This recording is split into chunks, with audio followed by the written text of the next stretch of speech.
Hey Wranglers, how you doing? It's good to see you again. Welcome to today's roundup. It's been a while. Now, I'm sorry that I'm inconsistent with some of my uploads, but as you know, I'm recovering from some stuff. So some days I don't, or some, string of days I don't feel so hot. Today we're talking about remote viewing, and I'm going to explain what that is. And I'm also going to say, hey, you know how to do the YouTube thing, so go ahead and do it if you want to. And I'm going to put the links of the stuff I talk about in the description so you guys can do your own research too. And I don't mean just go do your own research. I mean, hey, a lot of people are asking me, put links in there, put things in there to, so that we can look into it. And this is what I'm doing. I'm putting some links in that description so you guys can check out some of the sources I have. And so anyway, what is remote viewing? Remote viewing is when, let's say you are a supposed remote viewer. You're assigned a target. That target could be anything. It could be across the world. It could be, viewing something in, in another room. It could be seeing something in an envelope, something along those lines. Now, we've all seen the magician envelope trick, but this is different. This is supposedly real. The CIA even funded this. And you're supposed to be able to concentrate and see what that target is. Now, this is different than the phenomenon called bilocation that I discussed earlier. Bilocation is when your body physically appears in two different places. Not just you can see another place, but like you are seen by others in two different places. There's a account of a priest who gave a sermon, two sermons in one town, in two different towns at the same time. He gave a sermon in town A, and he gave a sermon in town B, and his body was seen in both at the same time. So that's bilocation. There's also a man named Baal Shem Tov who could bilocate, be seen in two places at once. This is also common, not common, but the Hindus have talked about this, and the Buddhist monks have talked about bilocation. So that's bilocation, and that's different than remote viewing. Remote viewing is being able to see something, while let's say you're sealed in a dark room and you're given a target and you see that target. It's kind of like if you had a crystal ball in your brain or something along those lines. Now, that's what remote viewing is. Now, let me show you an example of it. And we pull that sucker up because I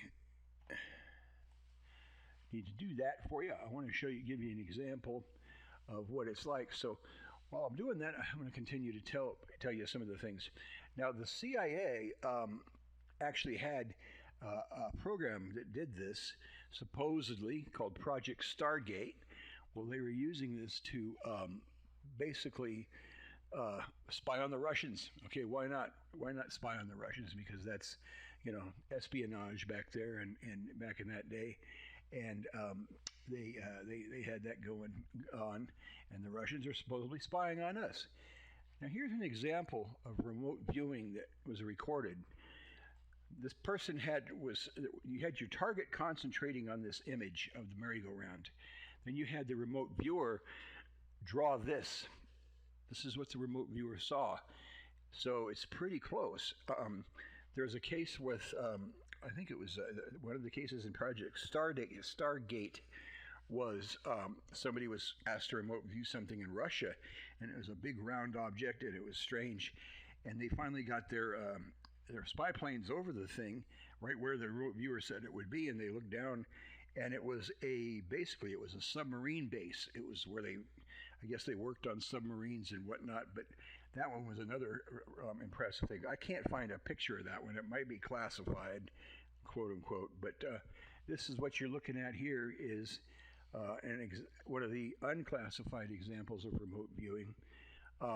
And remote viewing has also supposedly been used by police and psychics and things like that I'm going to get to in a minute. But Project Stargate, one of the how to say the word, integral players was a man named Major Ed Dames. And you can, on some of this information that I've given you here, you can look up Major Ed Dames and see what he has to say. Now, I'm going to give you a warning. While remote viewing is probably possible, Major Ed Dames has a lot of stuff to sell. And I got a lot of this information, some of it from Coast to Coast AM.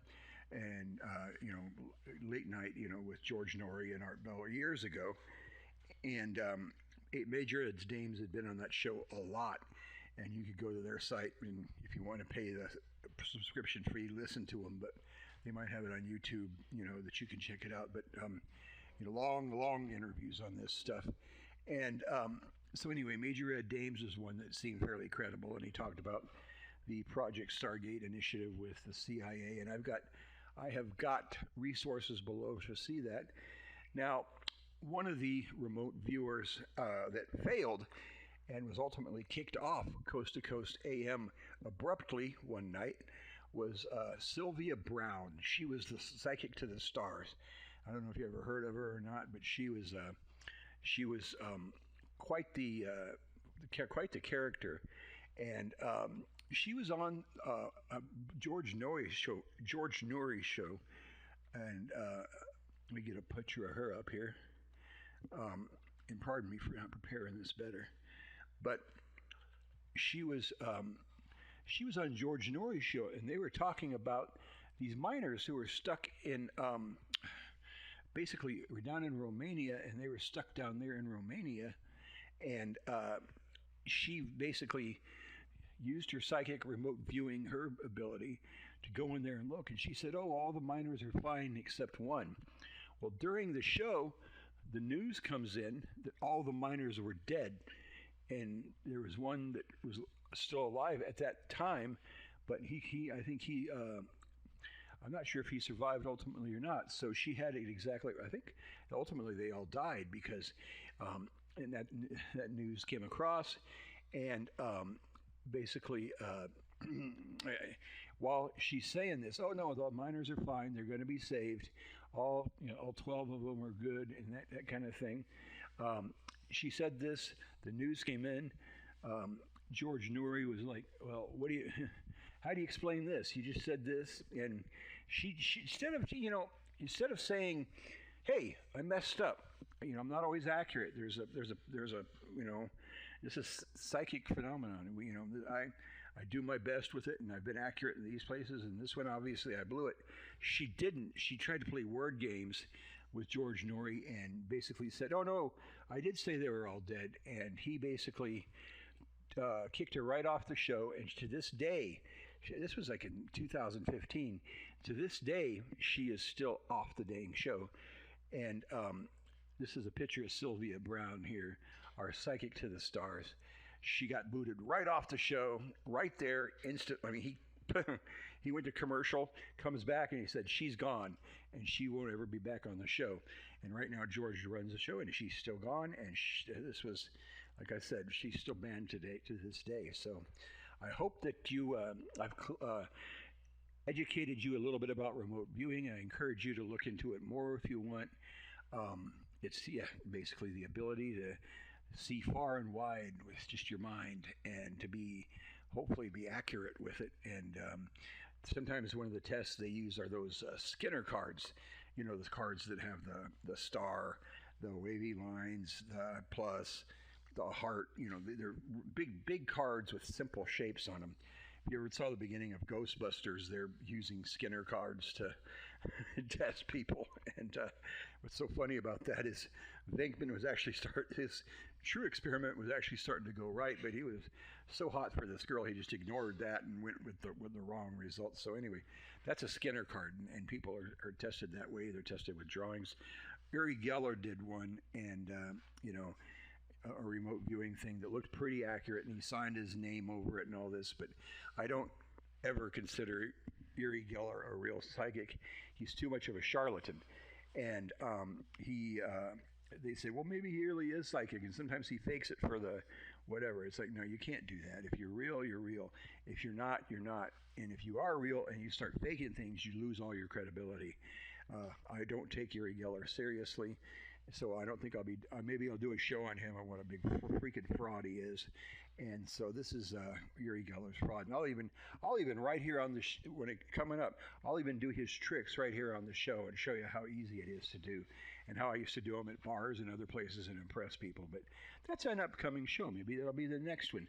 Today's show is about remote viewing. Ask questions below if you like, and hopefully that answered some of the questions of some of my viewers about bilocation. Anyway, thanks, guys, and we'll see you at the next roundup. Bye bye.